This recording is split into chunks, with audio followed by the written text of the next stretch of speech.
আজকে আমি ডিম আর সুজি দিয়ে খুব সহজভাবে মজাদার একটা নাস্তা আপনাদের বানিয়ে দেখাবো।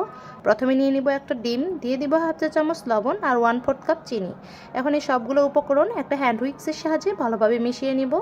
তো আমার মিশিয়ে নেওয়া হয়ে গেছে, দিয়ে দেব 1/4 কাপ গুঁড়ো দুধ। এখন আবারও সবগুলো উপকরণ ভালোভাবে মিশিয়ে নিব।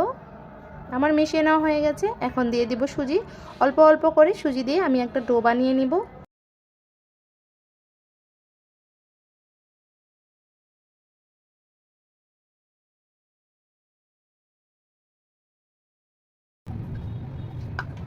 আমি পুরো সুজিটাই দিয়ে দিয়েছি। এখন হাতের সাহায্যে ভালোভাবে মাখিয়ে নেব।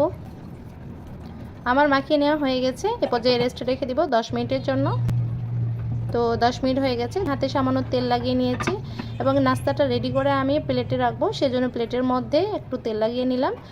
এইভাবে একে একে সবগুলো বিস্কিট আমি রেডি করে নিয়েছি এবং চামচ দিয়ে হালকা একটু ডিজাইন করে নিয়েছি। এখন বিস্কিটগুলো ভেজে নিচ্ছি। এই জন্য একটা প্যানে পরিমাণ মতো তেল দিয়ে নিয়েছি। তেলটা হালকা গরম হয়ে গেলে বিস্কিটগুলো দিয়ে দিচ্ছি।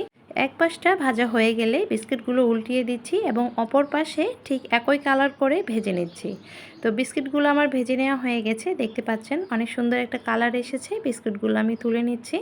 একটা বিস্কিট আমি আপনাদেরকে ভেঙে দেখাচ্ছি, তাহলে আপনারা বুঝতে পারবেন যে ভেতরটা কেমন হয়েছে। তো এই ছিল আজকের রেসিপি। এতক্ষণ সাথে থাকার জন্য ধন্যবাদ সবাইকে।